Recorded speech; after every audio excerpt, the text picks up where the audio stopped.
Hello, everybody. We are so excited to welcome Nini Melvin. She's such a great teacher and my friend, my sister. I am so happy to introduce Nini to everybody. So Nini, please tell us your Shiatsu journey. How did you start? And also talk about your dance background. How do you connect dance and Shiatsu? Feels like it's totally different things. And also please talk about your beautiful settings. Woo! Sure, thank you for asking. So my Shiatsu journey began with a really bad stiff neck. And you probably heard many journeys like this, that people have an injury and it guides them on a healing path. That's how I began. I went to a chiropractor and there was someone in the chiropractor's office who had studied Shiatsu and who worked on the patients before the chiropractor cracked the alignment back into place, the bones into place. So this stiff neck led me on this healing path, and that was 40 years ago. So I was a dancer at the time, which is one reason I had a stiff neck. I was working with a choreographer who made us do all kinds of crazy movements. And I needed some help to find my way back to what I now call alignment. And you asked about this picture behind me. You can see there's a painting back there. And on Saturday, I'll show it in a slide form so you'll see it better. But the picture is about alignment.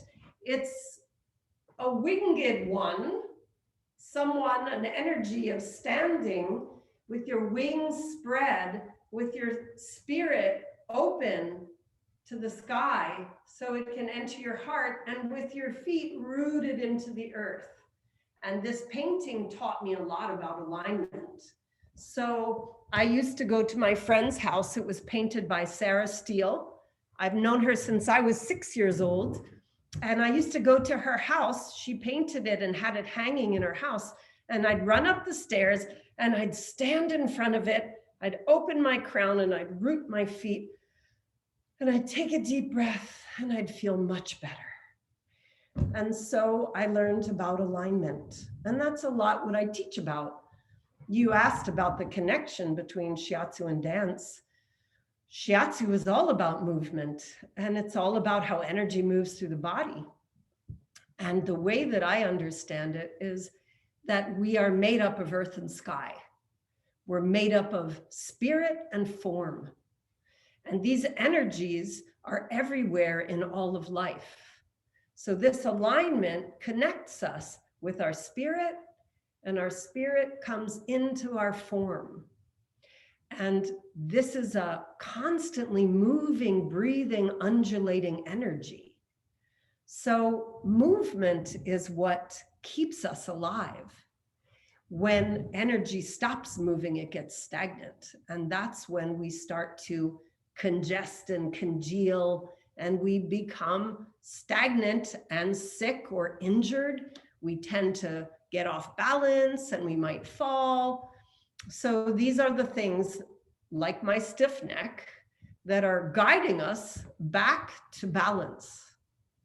So the movement for me is so interesting, how I started out as a dancer and then became a Shiatsu practitioner. And now what I teach is the movement of the energy as it moves through the body, as it moves through the meridians. And it connects us with nature. It connects us with earth and sky, water, wood, fire, earth, metal. All of these energies are moving through us. And these energies help us to stay full and embodied and healthy. So that's how I have blended these two worlds of Shiatsu and dance. That's amazing.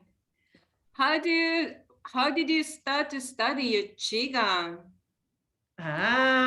Qigong. Yeah, dance and the Qigong. How do you compare? How do you connect two different things?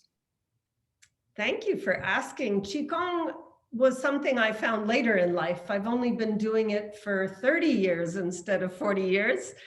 Qigong was introduced to me by someone who actually was quadriplegic and taught herself how to move by using the qi moving through her body. She had to use her mind in the beginning to get the qi to move through her body, but she could only move one finger to begin.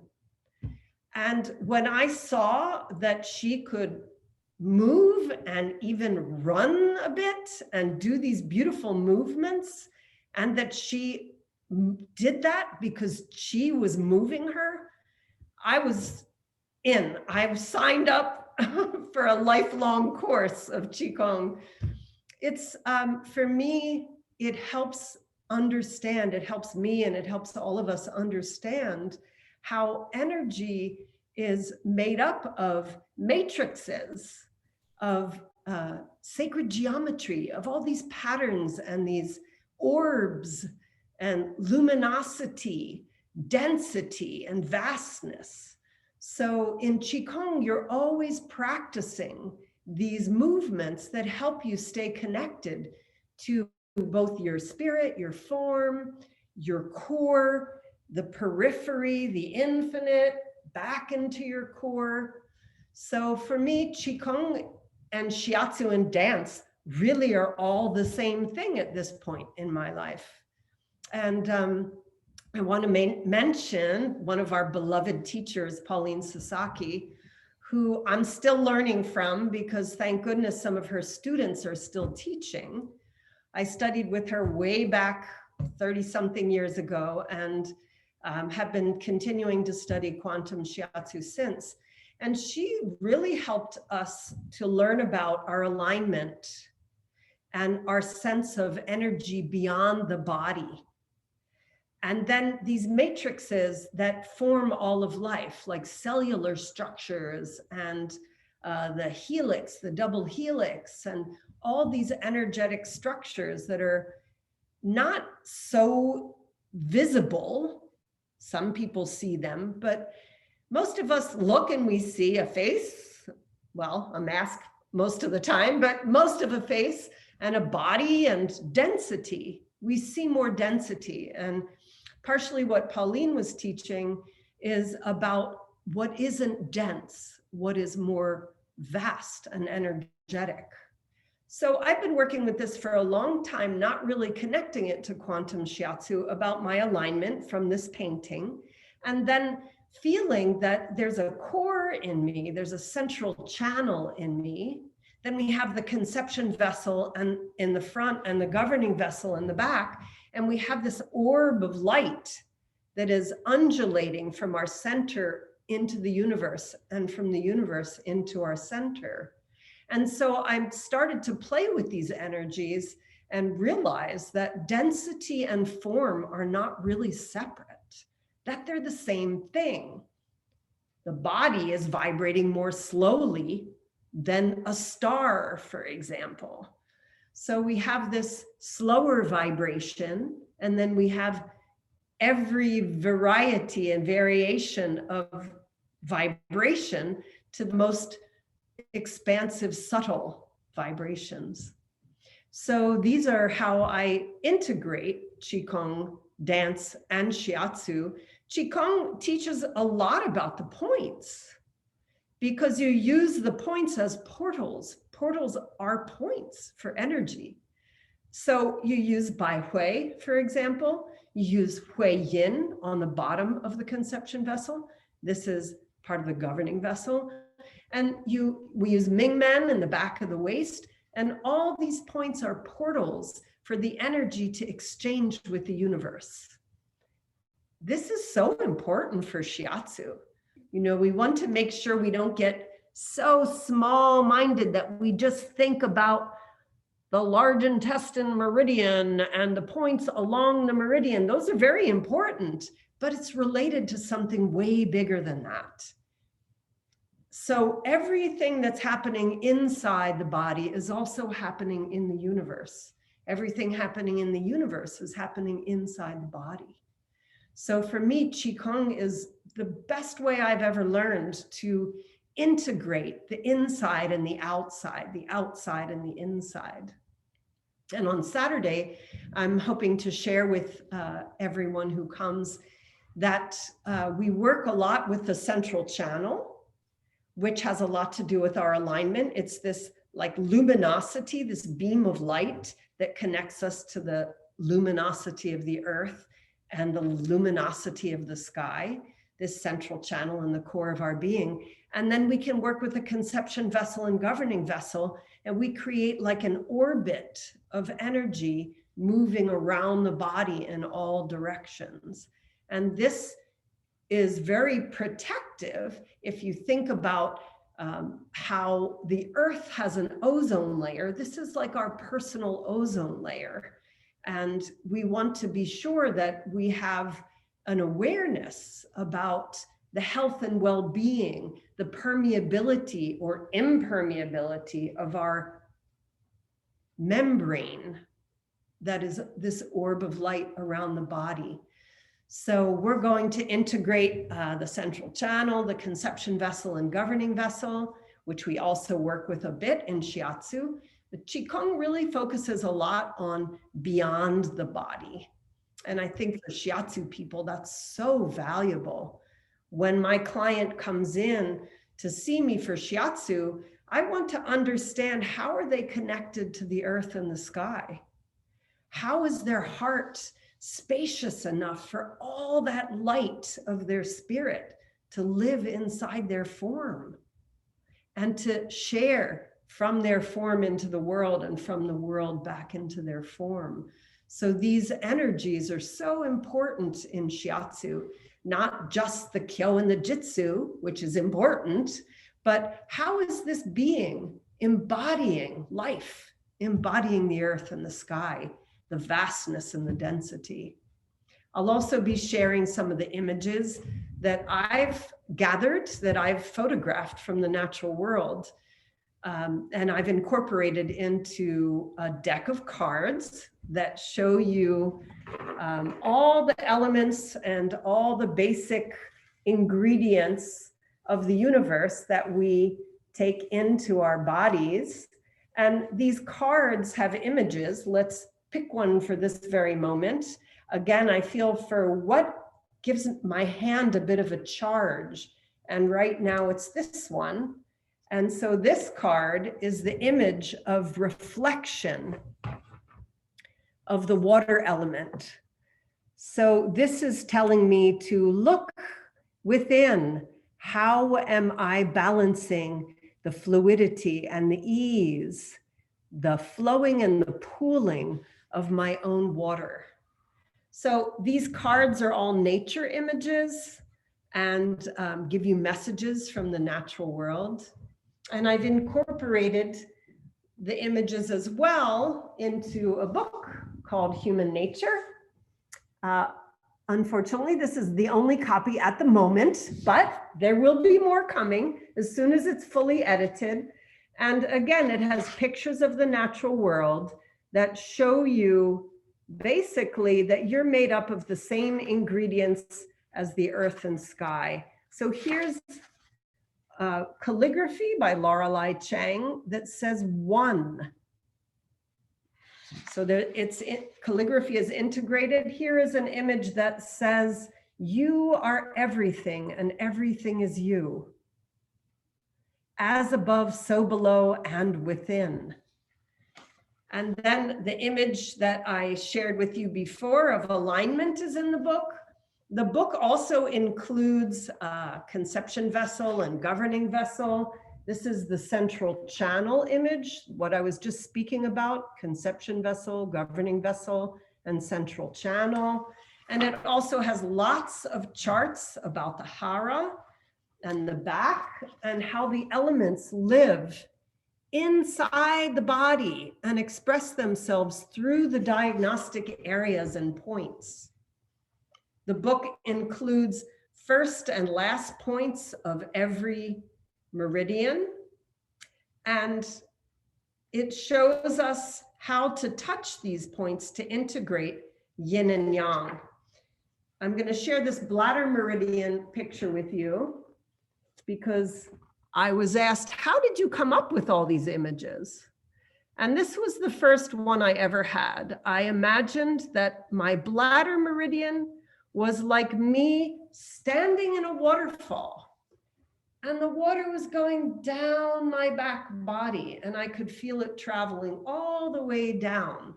So I took a picture of a waterfall, a picture of Lorelei Chang, and I imposed the meridian, bladder meridian, on her body. And it includes the traditional and the Masanaga extensions. So every chart for every meridian is the human, nature, and the traditional and extended meridians. I just want to show you a couple more. This is first and last point of kidney and bladder meridian. So she's holding the kidney 27, bladder 1, and now kidney 1 and bladder 67. So first and last points of every meridian are in here because I feel that it is time for us to unify yin yang. We have polarized yin yang. We call it yin and yang. There's no such thing. Yin yang are one thing. They're one energy. We talk about them to understand them, we separate them, but there's a danger in that. We start to separate them and then say, well, some things are yin and some things are yang. And in reality, everything is both yin and yang. Yin yang are not separable, but some things have a little bit more expansion to them. So they're going more yangward.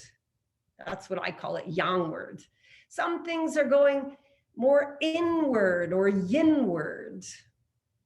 So the meridians teach us actually that yin and yang are not separated, that kidney meridian is going from yinward to yangward as it comes up. This is the most yang point of a yin meridian, right? So yin yang are not separable. Bladder meridian starts in the expansiveness of the dark night sky, all the constellations down through the top, going downward, inward, yinward, toward kidney 1. So in the book, it connects the first and last points and the last and first points of every meridian pair in every element. So that's an introduction to the cards of the book, me. How are we doing? Wow. Oh my God. It's wonderful. Beautiful. What a lecture. Well, we're going to move when we meet on Saturday. We're going to do more movement. I want to work with this orbit of energy around the body and share more about conception vessel, governing vessel, central channel, alignment, all of these things. I have a question. Please. What kind of dance did you do? What kind of dance can lead to such a beautiful Shiatsu and Qigong? Well, it used to be called modern dance.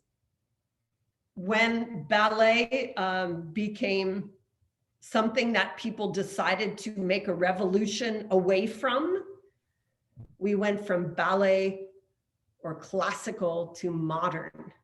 So modern, suddenly we're curving the spine and we're rolling on the floor and we're doing all these very strange things that were not done in the ballet world. Ballet defies gravity. It's a little bit in denial of yinward.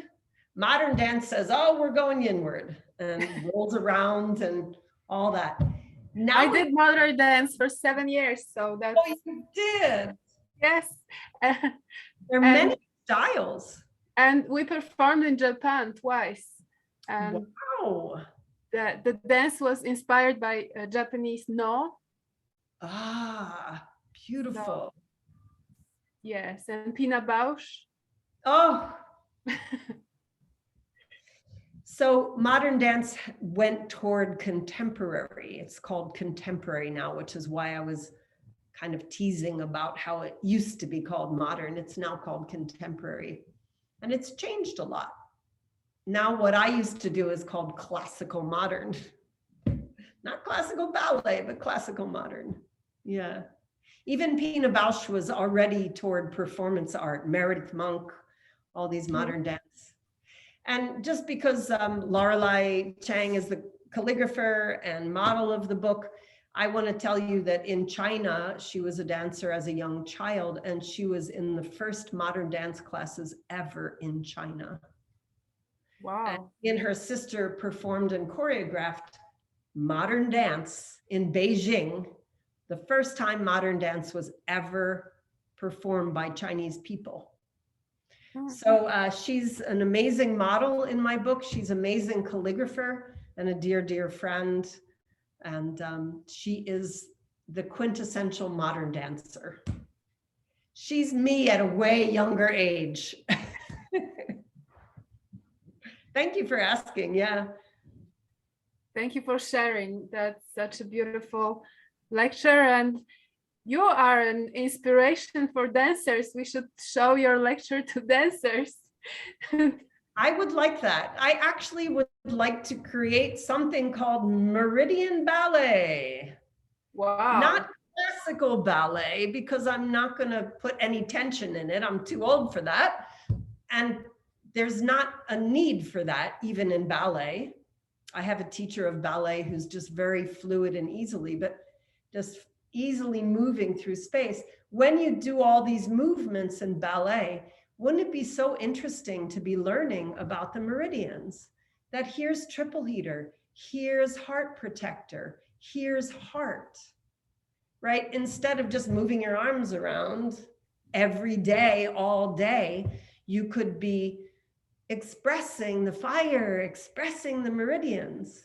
And when you bend your legs and you go down toward the earth, you could feel I'm going yinward toward the earth. And then when you come up and you go up onto your toes, you could say, I'm going yangward toward the sky. So thank you for saying that. I do want to reach dancers. It's very helpful also as a prior dancer for so much of my life to have a career that honors the body wisdom. So I think dancers are a natural fit for doing shiatsu and doing hands-on healing work and movement as a healing art. So thank you. Yes, help me reach the dancers. Yes, yes. Nini, please tell us about your card, title of your card. Okay, so these cards, they're the book and the cards are, thank you. They're both called Human Nature. They're a journey through the elements. And this is the booklet, the little booklet that comes with the deck. And the booklet has all the pictures of the cards, just a simple black and white version of the same cards. There's the alignment card, for example.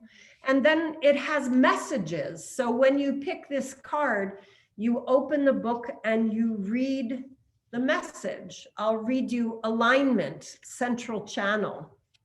Your vertical axis is light, connecting the fire in the core of the earth with the fire in the sky. Light undulates with your breath from the core of your being through your body into the universe, returning to your core. Each breath integrates personal and universal fields of light. So the cards are the teachings, and you can learn all the 5 element theory, the meridians, they're all in this little booklet.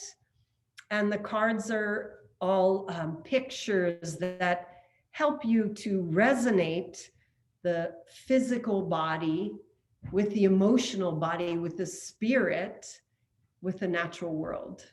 And that's the purpose of them. I only made 200 decks. I think I have about 40 decks, maybe 35 decks left. And I'm looking for a publisher who will publish the deck with the booklet and also the book. I actually have almost finished the application for the publisher. So I'm really hoping to get these into the world, because we have to remember our connection to the natural world. We've gotten so separate. You know, we have gotten so convenient.